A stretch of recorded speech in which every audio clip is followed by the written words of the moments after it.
मैं अपने दोस्तों से यह बातें सुनता आ रहा था कि कम उम्र की पत्नी का बहुत फायदा होता है। एक तो वह डर और झिझक की वजह से बहुत कम बोलती है। उसको ज्यादा दुनियादारी की समझ नहीं होती है। जिस रंग में उसको रंग दो, उसी रंग में रंग जाती है। अपने पति का हर हुक्म मानती है। उसका दिमाग कच्चा होता है और वह डरी सहमी सी रहती है। अपने पति से उसके मुकाबले में बड़ी उम्र की पत्नियों के बहुत नुकसान होते हैं, जैसे कि वह समझदार होती है, छोटे छोटे मामलों को और भी ज्यादा बढ़ाकर पेश करती हैं, घर में लड़ाई झगड़ा करती हैं और पूरे घर पर अपना अधिकार जमाना चाहती हैं। अपने दोस्तों की इन्हीं बातों को सुनकर मैंने फैसला कर लिया था कि मैं भी छोटी उम्र की लड़की से ही शादी करूंगा। इसलिए मैंने अपने घर में अपनी माँ को बोल दिया था कि मैं किसी कम उम्र की लड़की से शादी करूंगा, तो आप मेरे लिए कोई कम उम्र की लड़की देखें। मेरी बात सुनकर मेरी माँ मेरा मुंह देखने लगी थी और कहने लगी कि कैसे बेशर्मों जैसी बातें कर रहा है। अरे छोटी उम्र की लड़की का पता नहीं कि वह घर को संभाल भी पाएगी या नहीं। अपनी उम्र के हिसाब से लड़की लेकर आएगा तो वह हमारे घर को भी संभालेगी और तुझे भी संभालेगी। लेकिन मैंने माँ की एक नहीं सुनी। मैंने कहा कि मुझे शादी करनी है तो कम उम्र की लड़की से ही करनी है, नहीं तो मैं शादी नहीं करूंगा। मेरी खुद की उम्र 30 साल की हो चुकी थी। मुझे पत्नी चाहिए थी, वह भी कम उम्र की। मैं अपने घर का इकलौता बेटा था। मजबूरन मेरी माँ को मेरी बात माननी पड़ी और उन्होंने मेरे लिए कम उम्र की लड़की ढूंढना शुरू कर दी। और जल्दी ही एक ऐसी लड़की मिल गई जो मुझे भी पसंद आई और मेरी माँ को भी। उस लड़की की उम्र ज्यादा से ज्यादा 16 से 17 साल की होगी। उसका नाम जानवी था और फिर चट मंगनी और पट ब्याह हो गया। आज मेरी शादी थी और मेरी दुल्हन सुहाग की सेज पर बैठी मेरा इंतजार कर रही थी। मैं बेहद खुशी के आलम में अपने कमरे में दाखिल हुआ था, जहां पर मेरी नई नवेली दुल्हन जानवी बैठी हुई थी। जानवी बहुत ही खूबसूरत थी। उसकी खूबसूरती को देखकर मैं हैरान भी था और खुश भी था।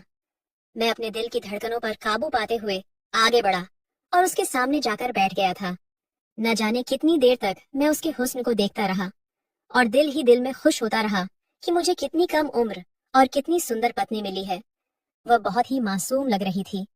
इससे पहले मैंने जानवी को सिर्फ फोटो में ही देखा था, लेकिन हकीकत में तो जानवी और भी ज्यादा सुंदर थी। मैंने महसूस किया था कि उसके हाथ पांव कांप रहे थे। वह बहुत ज्यादा डरी हुई थी और उसे डरा हुआ देखकर मुझे खुशी भी हो रही थी। मेरे दोस्तों की पढ़ाई हुई पट्टी मेरे आंखों पर बंधी हुई थी। उन्होंने मुझे समझाया था कि अपनी पत्नी की ज्यादा तारीफ मत करना। पहले ही रात में उसे इतना डरा धमका कर रखना कि वह तुझ पर हावी न होने पाए, नहीं तो बाद में तो उसे काबू नहीं कर पाएगा। और मैं इन सारी बातों पर अमल कर रहा था।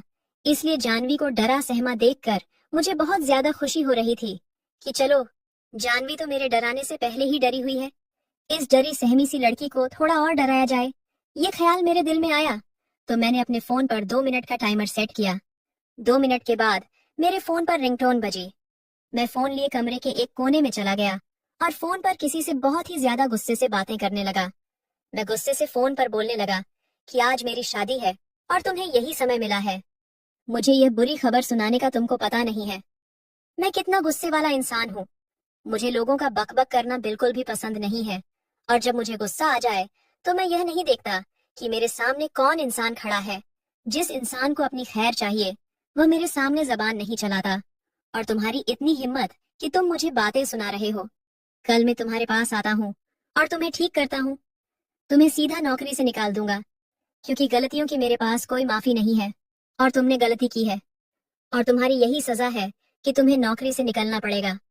जो बातें मैं अपनी पत्नी को सुनाना चाहता था, वह सारी बातें मैंने फोन पर किसी और को सुनाकर अपनी पत्नी के कानों में डाल दी थी। उसके बाद मैं उसके पास गया और फिर मैंने उसको मुंह दिखाई की अंगूठी दी थी। उसने मेरे हाथ से अंगूठी लेकर सामने टेबल पर रख दी। उसकी यह हरकत मुझे बहुत बुरी लगी थी। मैंने उससे कहा कि इसे पहन लो। उसने कहा कि मुझे अंगूठियां पसंद नहीं है। उसकी बात सुनकर मुझे बहुत गुस्सा आ गया था, लेकिन मैं इतनी खूबसूरत रात को गुस्से की नजर नहीं करना चाहता था। मैंने उसका हाथ अपने हाथों में लिया तो कुछ ऐसा हुआ जिसकी मुझे बिल्कुल भी उम्मीद नहीं थी। मेरी पत्नी ने अपना हाथ मेरे हाथों से एकदम से खींच लिया और उसके चेहरे पर ऐसे एक्सप्रेशन आ गए कि जैसे उसे बहुत ज्यादा गर्मी लग रही हो। उसके हाथ पैर डर के मारे कांप रहे थे। मैंने अभी उसे कुछ नहीं बोला था कि तभी डर के मारे वह बेहोश हो गई थी। उसको बेहोश होते देखकर मैं बहुत ज्यादा घबरा गया कि अब मैं क्या करूं, क्योंकि अगर मैंने बाहर जाकर सबको बताया कि दुल्हन शादी की पहली रात को ही बेहोश हो गई, तो सब लोग इस बात का गलत मतलब निकालेंगे और फिर मेरी कितनी बदनामी होगी। मैं किसी से नजरें मिलाने के लायक नहीं रहूंगा। ये सब सोचकर मैं और भी ज्यादा परेशान हो गया। फिर मैंने अपने हिसाब से उसे होश में लाने की भरपूर कोशिश की। उसके मुंह पर पानी के छींटे मारे, उसे झिझोड़ कर होश में लाने की कोशिश की थी। तब भी वह होश में नहीं आई, तो मैं परेशानी से कमरे के अंदर ही चक्कर काटने लगा था और सोचने लगा कि यह समस्या किसके सामने ले जाकर रखूं। मेरे माँ बाप तो पहले ही बड़ी उम्र की लड़की लाना चाहते थे ताकि वह घर का सारा काम संभाल सके। मेरी माँ का कहना था कि एक 16 से 17 साल की लड़की क्या काम करेगी। मेरी माँ ने कहा, ऐसी बहू होनी चाहिए जो कि बहुत ही समझदार हो, बहुत ही सलीकेदार हो और घर को संभाल सके। लेकिन मैंने सब घर वालों की मर्जी के खिलाफ अपनी मर्जी की और एक कम उम्र की लड़की से शादी की।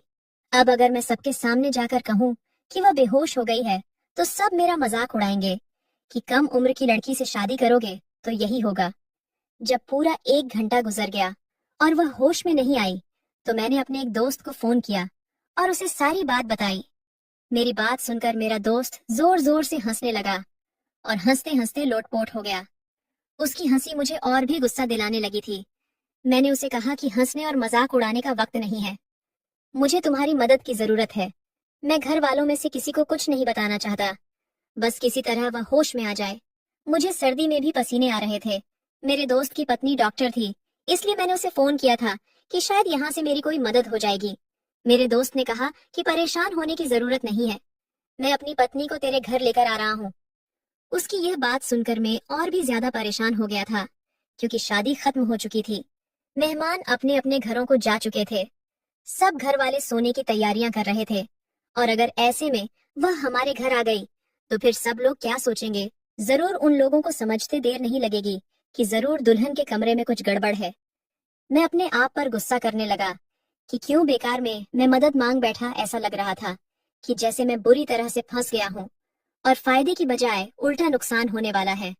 मैंने उसे साफ मना कर दिया कि अपनी पत्नी को मेरे घर मत लाना, मेरी बदनामी हो जाएगी, मुझसे सवाल जवाब किए जाएंगे।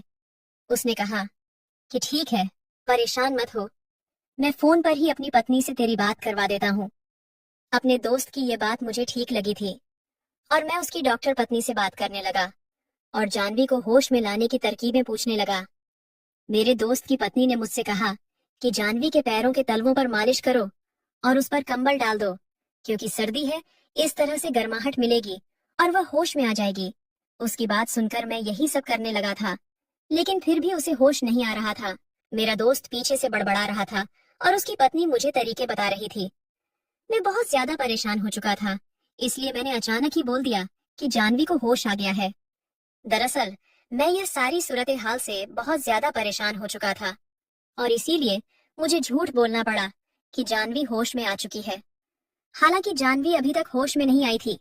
मैंने उन लोगों का धन्यवाद किया और फोन काट दिया। परेशान होकर मैंने अपना सर अपने हाथों में थाम लिया। कुछ भी समझ नहीं आ रहा था, क्या करूं?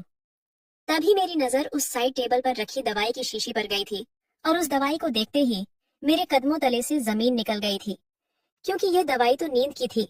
शीशी में से थोड़ी सी दवा टेबल पर भी पड़ी हुई थी और जिस गिलास में जानवी ने पानी पिया था उसमें भी थोड़ी सी दवा लगी हुई थी। इसका मतलब मेरी पत्नी जानवी ने जानबूझकर बेहोशी की दवा खाई थी और जाहिर था कि दवा को अपना असर करने में थोड़ा वक्त लगा होगा। जितनी देर में उससे बातें कर रहा था, इतनी देर में दवाई ने अपना असर कर दिया था और वह बेहोश हो गई। और ये दवाई अगर उसने खाई थी तो फिर उसे कोई भी होश में नहीं ला सकता था। मैंने अपनी पत्नी को हैरान होकर देखा। मुझे तो बहुत ही मासूम लड़की लगी थी, लेकिन वह बिल्कुल नहीं थी। मुझे पूरी रात नींद नहीं आई। सोच सोच कर मेरा दिमाग फटने लगा कि आखिर यह सब क्या है। मेरी पत्नी ने अपने ही सुहाग रात में खुद को बेहोश क्यों कर लिया था? क्या वह मेरे साथ वक्त गुजारना नहीं चाहती थी? क्या वह मुझे पसंद नहीं करती थी? पूरी रात मैं इसी उलझन में रहा। सुबह लगभग 5 बजे दरवाजे पर दस्तक हुई थी। मैं अभी आधे घंटे पहले ही सोया था। बैठे बैठे ही मेरी आंख लग गई थी। मैंने जाकर बाहर देखा तो मेरी माँ खड़ी थी। उनको देखकर तो मैं हैरान हो गया था। इस समय तो हमारे घर में कोई भी नहीं जागता था। माँ भी सुबह को इतनी जल्दी नहीं जागती थी और आज तो शादी की कोई रस्म भी नहीं करनी थी, क्योंकि मैंने घर में पहले ही कह दिया था कि अब जितनी भी रस्में करनी है वह एक दिन छोड़ कर करना, क्योंकि शादी के कामों के चक्कर में बहुत ज्यादा थकावट हो गई थी। माँ बोली कि तुम अभी तक उस कमरे में क्या कर रहे हो, चलो निकलो बाहर। मैं हैरानी से माँ को देखने लगा था। मैंने कहा कि माँ, मेरी अभी अभी शादी हुई है और ये मेरा कमरा है। अगर मैं यहाँ नहीं हूँगा तो कहाँ हूँगा। मेरी बात सुनकर माँ बोली कि हमारी खानदान में ये परंपरा है कि शादी की पहली रात दूल्हा दुल्हन शादी वाले कमरे में बहुत देर तक नहीं रुकते। सुबह होने से पहले ही उन्हें कमरे से निकलना होता है, नहीं तो यह अशुभ माना जाता है। माँ की बात सुनकर मुझे गुस्सा आने लगा था। मैंने कहा कि क्या माँ, आप आज के जमाने में भी शुभ अशुभ के चक्कर में पड़ी हुई है? मेरी बात सुनकर माँ ने मुझे एक जोरदार डांट लगाई थी मजबूरन। मैंने कहा ठीक है माँ, चलिए चलते हैं। माँ ने कहा नहीं तुम जाओ, मुझे दुल्हन से कोई काम है। मैंने कहा भला आपको दुल्हन से क्या काम है? जो भी काम है वह बाद में कर लेना, अभी वह सो रही है। मैं नहीं चाहता था कि मेरी माँ को पता चले कि मेरी पत्नी बेहोश हो चुकी थी, क्योंकि वह तो यही समझती कि वह मेरी वजह से बेहोश हुई है। मेरी माँ ने कहा कि पागल, शादी तो तूने कर ली है, लेकिन और भी कुछ जरूरी बातें होती हैं जो मुझे दुल्हन से पूछना है, और मैं वही जरूरी बातें दुल्हन से पूछने जा रही हूँ। पता नहीं तेरे दिमाग में क्या भूसा भर गया था जो इतनी कम उम्र की लड़की से शादी कर ली। बड़ी उम्र की लड़की होती तो उसे थोड़ी समझ होती, अब इतनी कम उम्र की लड़की लाए हो तो उसका ध्यान तो रखना ही पड़ेगा। जाकर देखो ठीक है या नहीं। इतना तो मैं बच्चा नहीं था कि मुझे मेरी माँ की बात समझ में नहीं आती। मैं अपनी माँ का मतलब समझ चुका था, लेकिन जब वह पहले ही बेहोश हो गई तो भला इस बात की क्या तुक। मैंने अपनी माँ को बहुत बहाने बनाए कि मेरे साथ चले।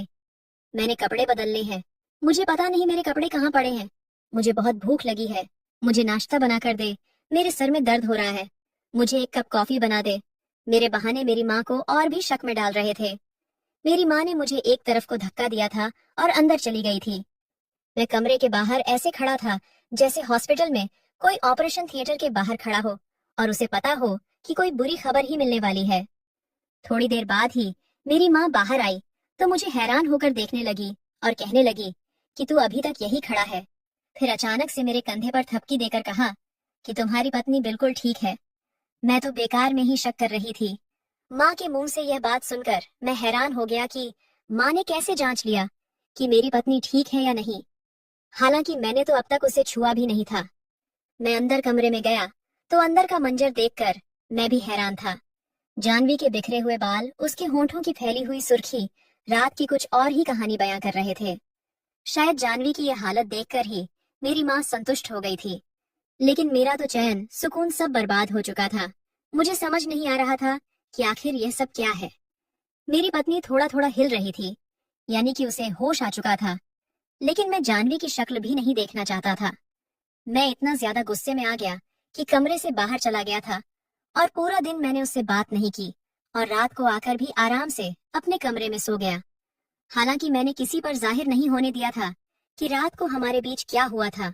घर में हर कोई यही बातें कर रहा था कि चलो दोनों खुश हैं, लड़की बहुत अच्छी है, हमारा फैसला गलत साबित नहीं हुआ। शादी की सारी रस्में खैरियत से निकल गई थी। रात को जब मैं कमरे में आया तो मेरी पत्नी ने मुझसे कहा कि आपके लिए खाना लगा दूं। माँ ने कहा था कि हम दोनों साथ में खाना खाएंगे। मैंने कहा कि साथ खाना खाने की क्या जरूरत है, बाहर खाना लगा दो, मैं बाहर आकर खा लूंगा। जानवी कहने लगी कि नहीं, माँ जी कह रही थी कि साथ खाने से प्यार बढ़ता है। मैंने अपनी पत्नी को घूर कर देखा और कहा कि तुम मेरे सामने तो प्यार मोहब्बत की बातें ना करो तो अच्छा है, तुमने मुझे धोखा दिया है। मैं तो तुम्हें बहुत ही मासूम समझता था, लेकिन इस मासूम सी शक्ल के पीछे इतना बड़ा राज छुपा है। मुझे मालूम नहीं था। मुझे समझ नहीं आ रहा कि मैं तुम्हारा क्या करूं। मैं घर में किसी से कुछ कह भी नहीं सकता। ये मेरी इज्जत का भी सवाल है। मजबूरी में ही सही, मुझे तुम्हें अपने साथ रखना पड़ेगा, लेकिन तुम मेरे दिल में कभी भी दाखिल नहीं हो पाओगी।